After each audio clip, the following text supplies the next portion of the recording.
What is going on, everybody? It's been a minute since I recorded a video in this sort of setting, but being the fact that today is the official start of the NBA Finals, I wanted to first give my salutations to everybody, all the NBA fans, for making this season really, really unforgettable, for making it entertaining, for making it competitive, for making it fun.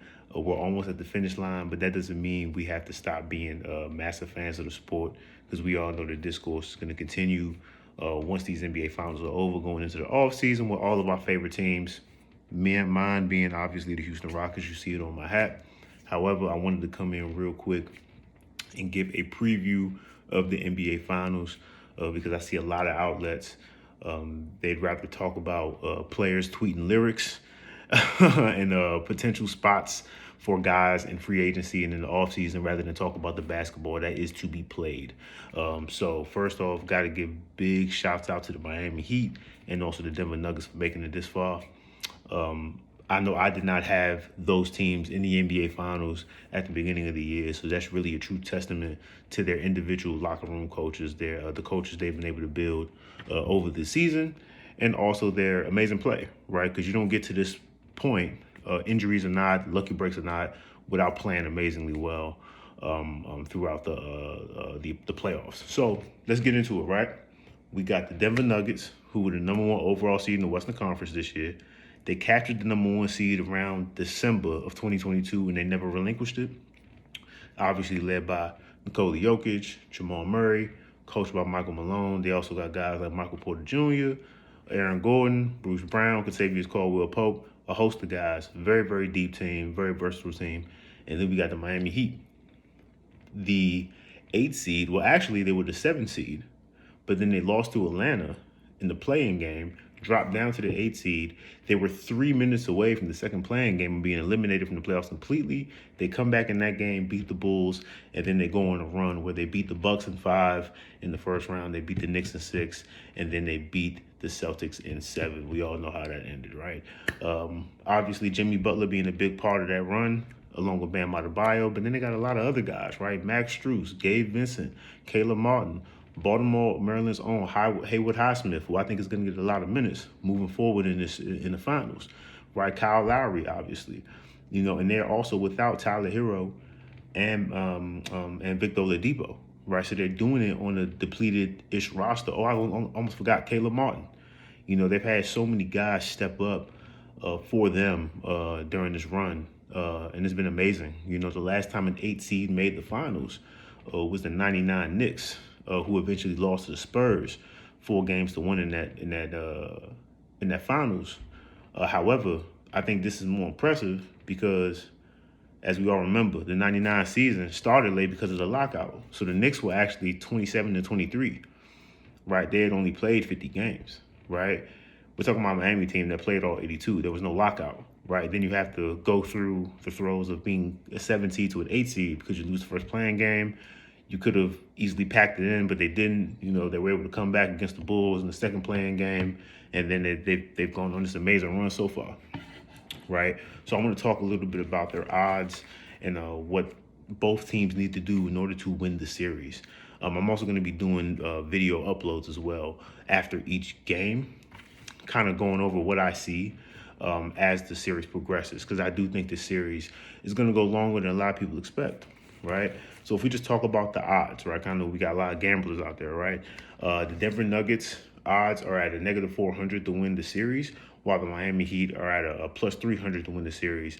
The series spread is -2.5 or 2.5 games in favor of the Nuggets, which is equivalent to a +120.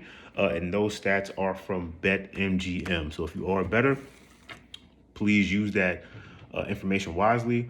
I do not like to spend my money with people I don't know, so I will not be betting, but I do know a lot of people like to bet, so there you go. But now let's get into the game plans, right?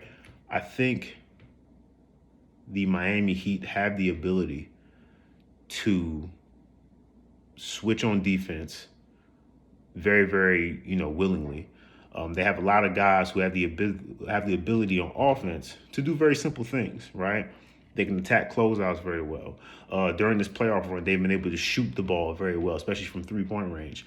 They've been very good in the mid-range. They've been good getting to the foul line. They've been able to hold their own, controlling the pace of game through their rebounding. But the number one thing for me that Miami's going to need to do, they're going to need to try to expose mismatches, right? I think in this first game in particular, they're really going to try to get Michael Porter Jr. into the action. It's no knock on him, but out of all the defenders, at least in the starting lineup for the Denver Nuggets, he would probably be the weakest link. So I would maybe try to get him in the action to create mismatches for Jimmy Butler, maybe even Caleb Martin on the perimeter.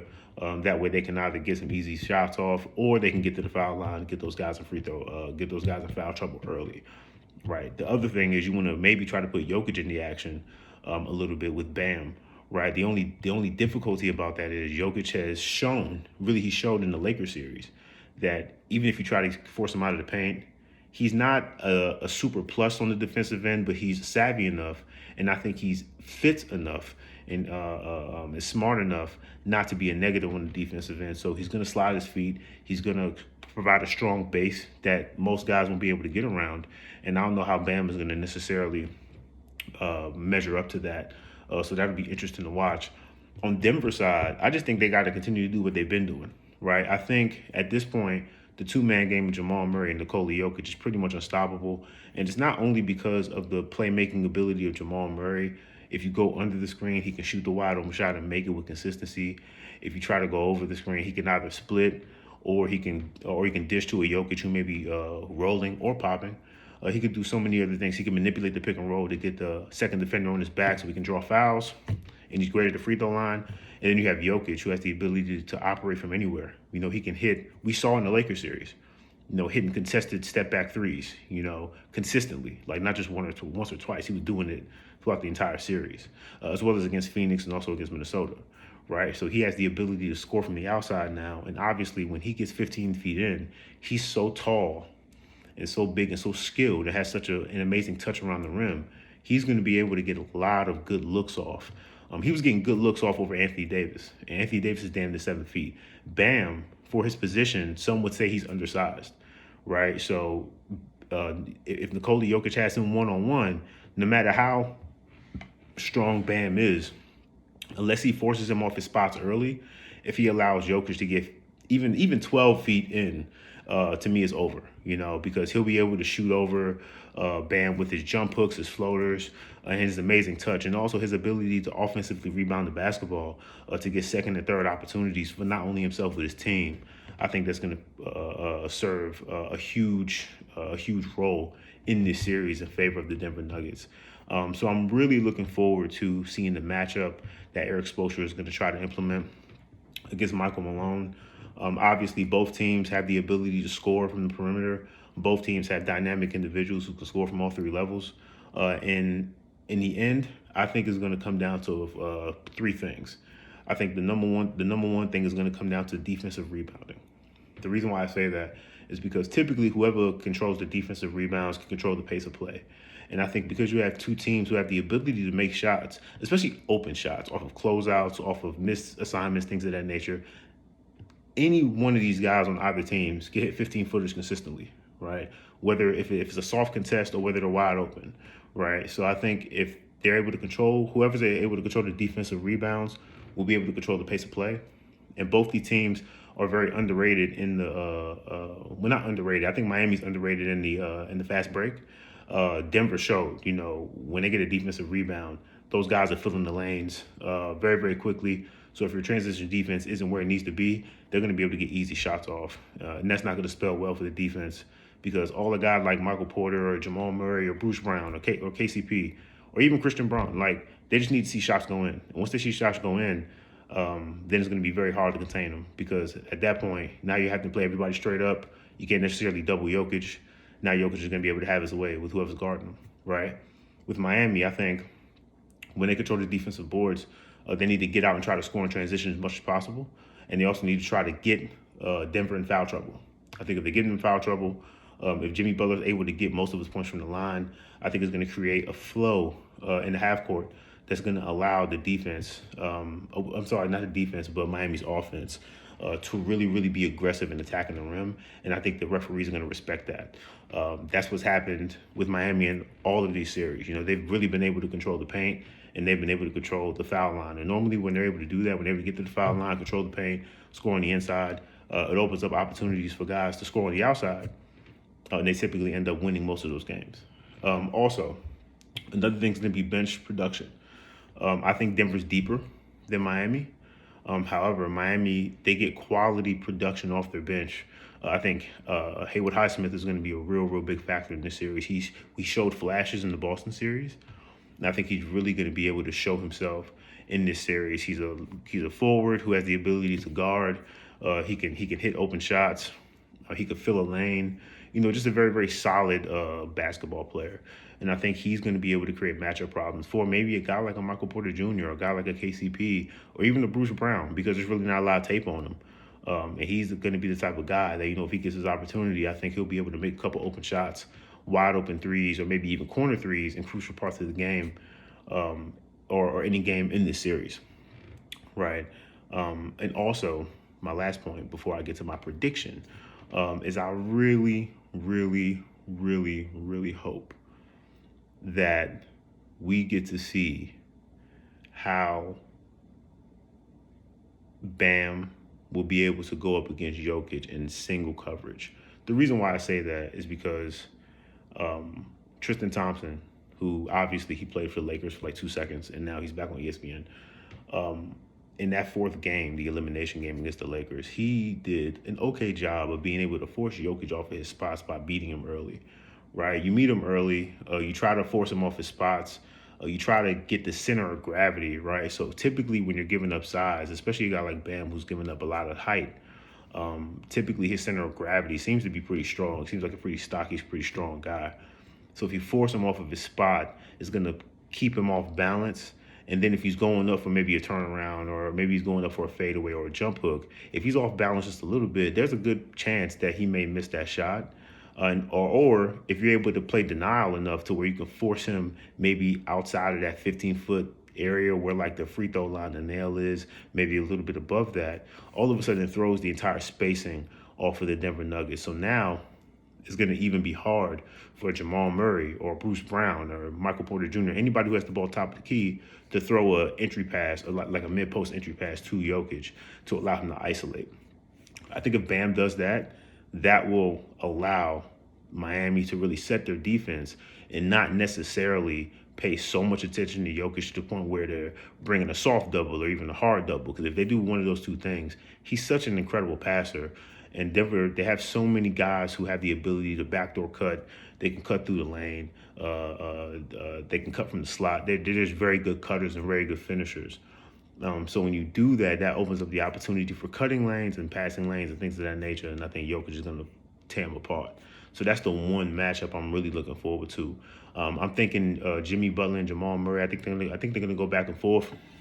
Jimmy Butler has the ability, to me, to be a top-level scorer consistently. But I think for the purpose of the team, he needs to make sure that guys like Caleb Martin and Max Strus and Kyle Lowry and Duncan Robinson get going early, right? Because he knows that he'll be able to get to the rim and get to the line whenever he needs to, right? So I think those are some of the more interesting points that are going to happen in this series. My X factor for both teams, for Denver, I think the X factor is going to be Michael Porter Jr. I have two, Michael Porter Jr. and Bruce Brown. And then for the Heat, my X factors were going to be Caleb Martin and Duncan Robinson.